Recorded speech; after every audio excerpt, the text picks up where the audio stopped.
अगर आप चाहते हैं एके यादव म्यूजिक वर्ल्ड के ऑडियो वीडियो सबसे पहले आप तक पहुंचे तो हमारे चैनल को सब्सक्राइब करें और बेल आइकन को दबाना ना भूलें।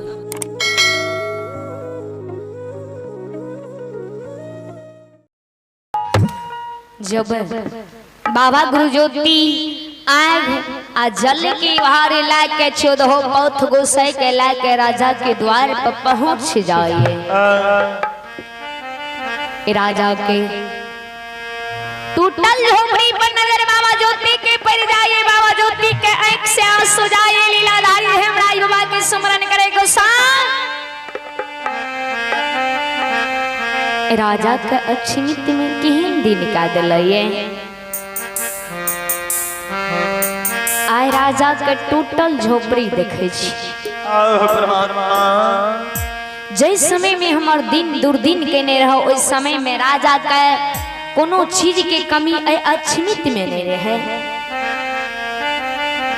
आय राजा के टूटल झोपड़ी देखे छी। केहन दिन ए राजा के क्या दिलये। ज्योति बाबा राजा के द्वार पर खड़ा रह जाइए। आ राजा शोर करे राजा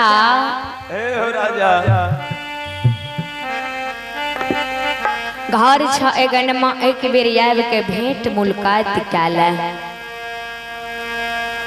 ज्योति बाबा की शब्द राजा सुने। राजा रानी के कल के रानी आए भगवान लागइए दिन सुदिन ए अक्षमित में क्या दल गई।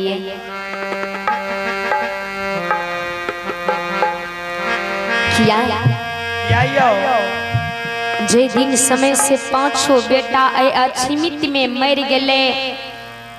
आप 5 बेटा के ने आग में दलिए ने पानी में दलिए ने मिट्टी में दफनेलिए।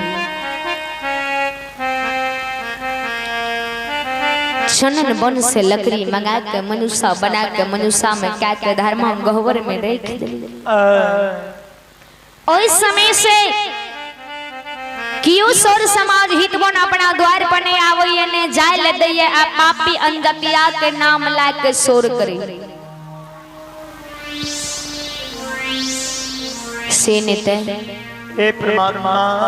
चलो देखिए के एहन सौर समाज हित बन आलिए जे राजा शोर करिए।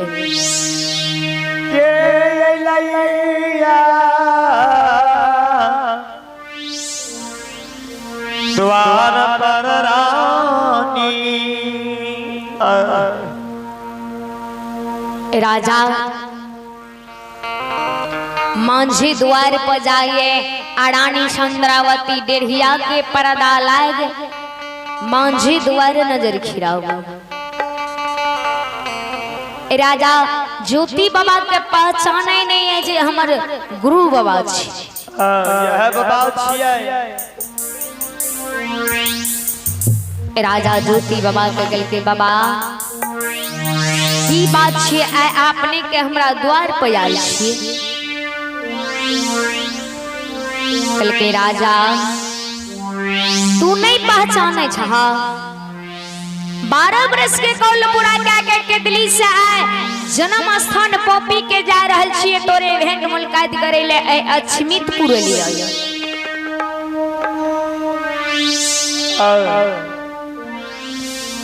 कल के बाबा हमर गुरु बाबा आपने के नहीं छी। कल के राजा कोना पहचाने छिए जे तोहर गुरु बाबा हम नहीं छिया। केना चिन्ह हमरा नहीं छिया। कल के बाबा हमरा गुरु बाबा के कोढ़िया गात रहे आपने के कंचन कया देखे छी। कल के राजा घा छूट जाए लेकिन दाग नहीं छूटे। देखा कोढ़िया गात रहे कि नहीं रहे। कल के बाबा हम नहीं मानो। जब आपने के बिना अन्न बिना जले बिना जोड़ी छार के बाहर अवरसमन के दिली के खेपने हेबे। जेहने गुरु बाबा के सकल सुरत रहे ओहने हमरा देखाबू तब दिल में विश्वास हो। राजा की शब्द ज्योति बाबा सुनिए। ज्योति बाबा लीलाधारी हेमराज बाबा के स्मरण करे गोसाई। आज और राजा हमरा नहीं पहचानता तो घोर के दिली के छे बाबा।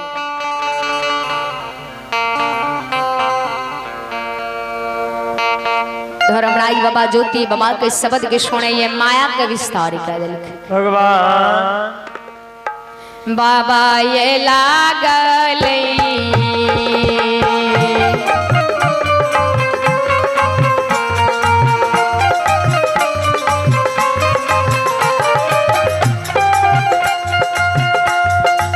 हे लीलाधारी लागल यो देव के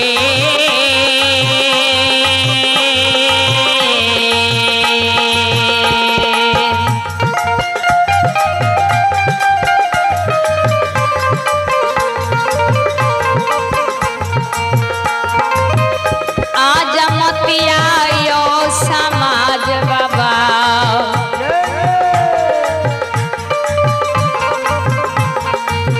हे यो खीर धार बेहा बेबहा हे बाबा चलो लैया दे तोके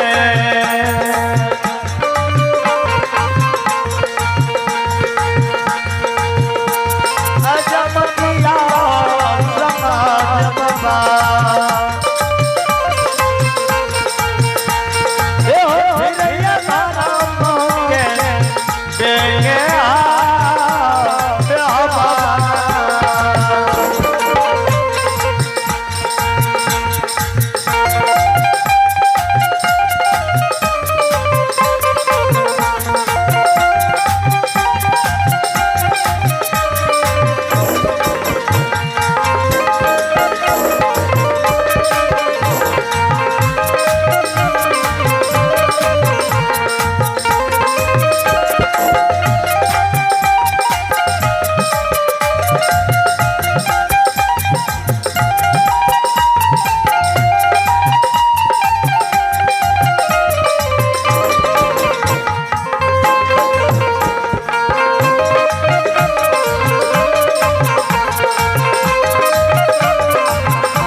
विस्तार करे गोसाई बाबा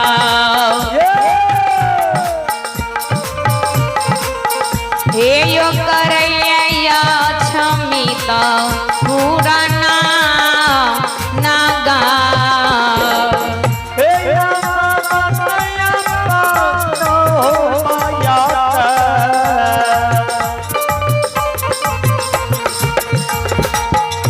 हे यो धर्मराज बाबा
जब लीलाधारी हेमराई बाबा अपन माया के विस्तार कह दिए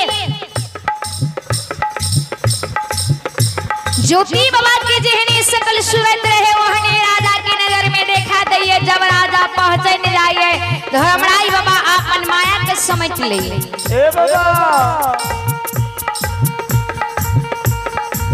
राजा ज्योति बाबा के शरण में गिर जाए।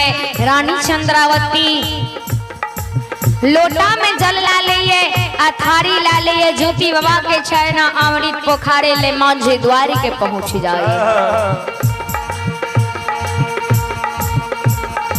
रानी चंद्रावती शरण पोखारे या मंगल गाव।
रानी चंद्रावती शरण पोखर लिए,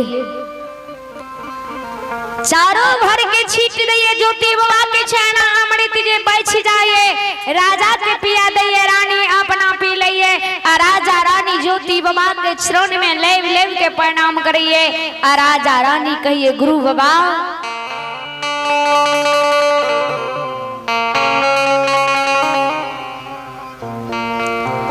बिना अन्न बिना जल बिना जुड़ी छार के 12 वर्ष बन के दिली के कोना खेपलिए।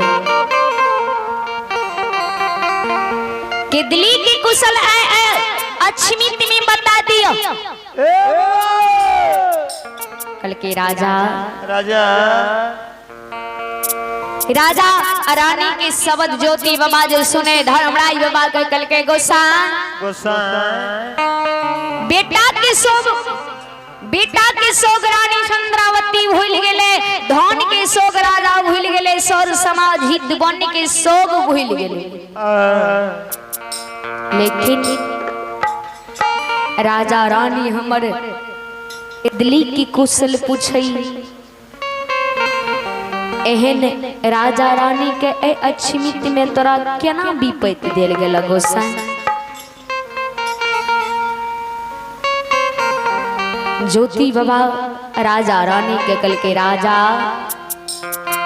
के दिली की कुशल कुशली अपन कुशल बतावा। ओइ समय में धर्मराज बाबा हमरा लिए दिन दुर्दिन के ने रहे, बात दा के दिली जे गेलिए पूरा भेलो या कि अधूरे रह गेला।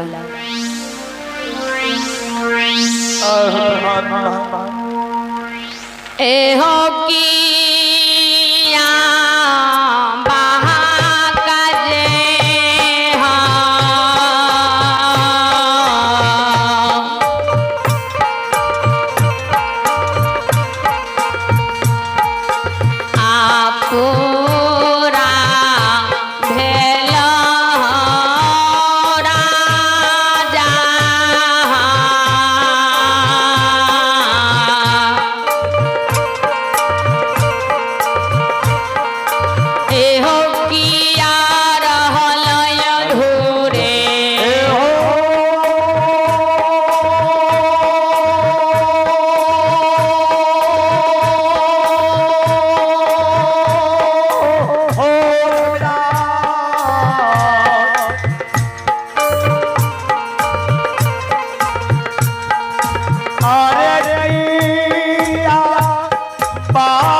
गोसाई Dharmraj hello hello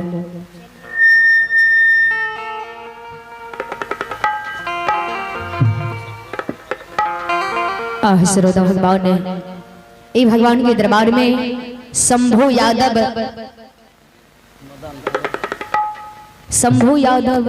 Madanpur Shambhu Yadav gram Madanpur ई मालिक के दरबार में 101 रुपया दान गलखिन। हे माँ भगवती, हे माँ सरस्वती, समस्त परिवार के सुख शांति से राखी। भगवान ठाकुर जी लीलाधारी हेमराज बाबा अंतर्यामी जब बाबा गुरु ज्योति राजा की शब्द सुने, राजा जी कल के बाबा अपने के बात अछमित में पूरा रह गए, लेकिन भगवान पांचों बेटा के अछमित में मार दे। कल के राजा पांचों बेटा की तू चिंता नहीं कर। राजा पांचों बेटा के अछमित में तू चिंता नहीं कर। जे शब्द कह के गेल रही कहने छ कि नहीं बोलो राजा। कल के बाबा अपने की कहल जे हम अछमित में पूरा के लिए सर समाज हित बन सब की ओर ढाठ दिल। गुरु महाराज सर समाज हित बन लवा कमार सब की ओ हमरा ढाठ देने है कि ओ हमरा द्वार पर नहीं आवे है आ नहीं जाय ले दे। गोसाई कल के राजा जब तू हमर कहल पूरा क्या के राख लो ये आ सर समाज हित बन तोरा ढाठ देने छ। तुलसी के दल हकार ला सर समाज हित बन के द्वार जा, सर समाज हित बन के तुलसी के दल हकार दा दी। सर समाज हित बन के कहियो हो समाज बाबा तुलसी के दल हकार लिया आ चलू गुरु बाबा के देखबे आए पांचों बेटा के अछमित में जिंदा कर दे। भगवान ज्योति बाबा के शब्द राजा सुनाई। राजा कल के बाबा जखनी सर समाज हित बन के द्वार जब सर समाज हित बन हमरा देख जेते मार लाठी से प्राण घींच लेते। गुरु कल के राजा सौर समाज हित बन के तू तुलसी के दल हकार दादी हो आ सौर समाज हित बन की कहे छो तू सुन के अपना भवन के छेले। ज्योति बाबा के शब्द राजा सुनाइए।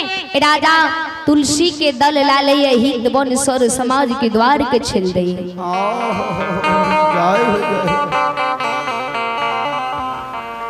अयोध्या कहिए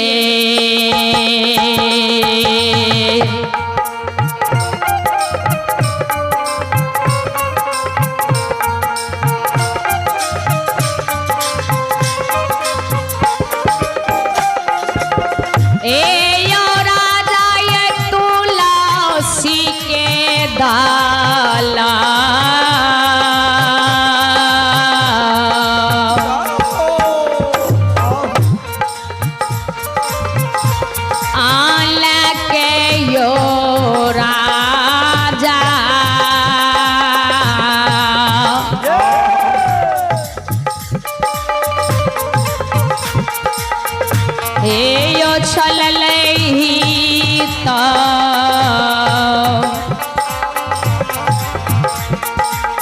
बाना के दुआर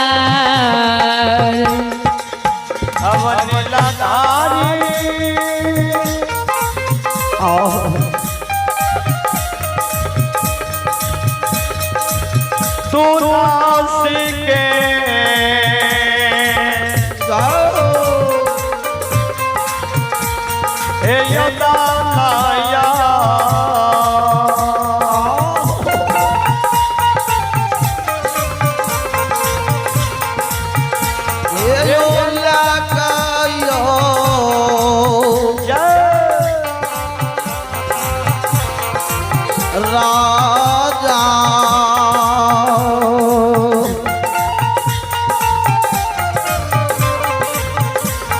यो जया ही तपना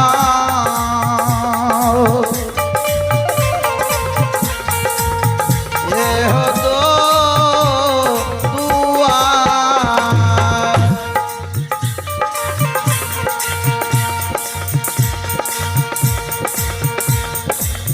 हे बाबा घरी ये छाना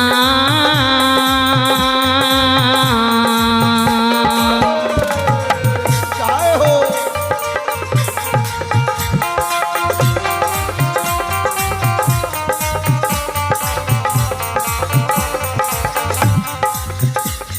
पलक में यो राजा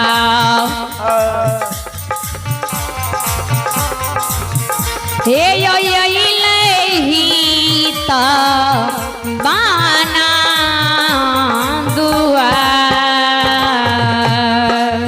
राजा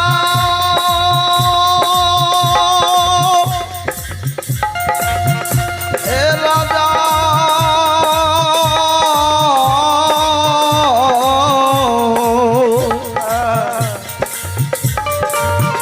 राजा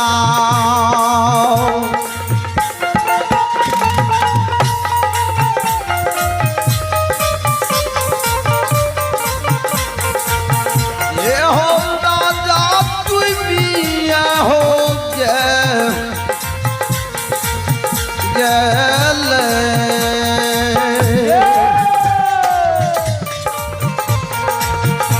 आहो राजा हो धनबरिया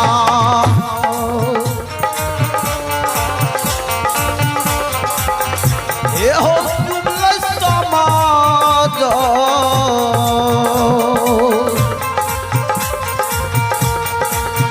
हे हो दुआ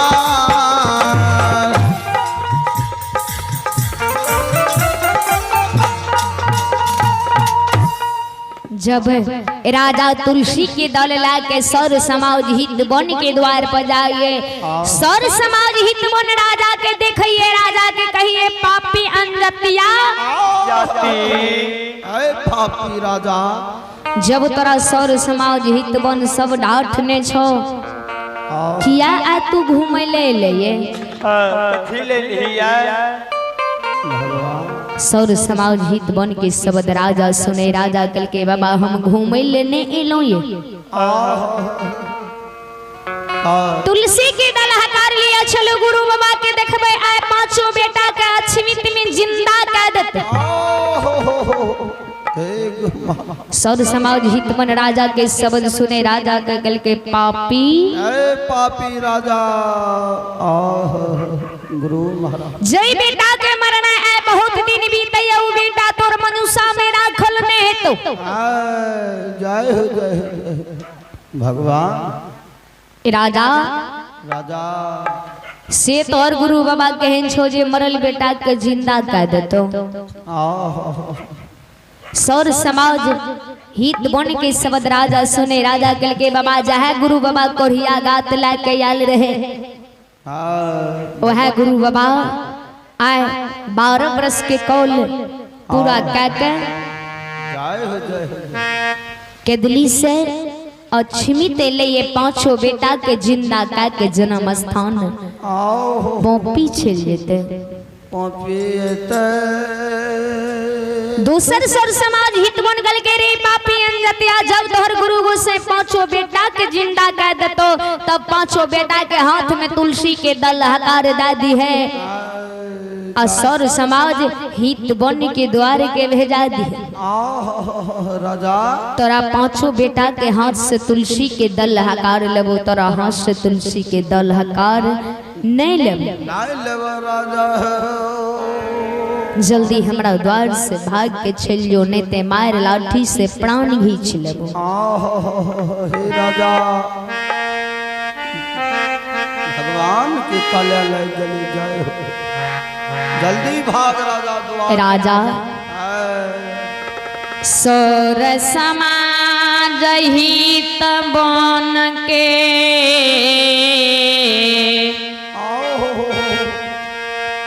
सबदरा राजा सुने।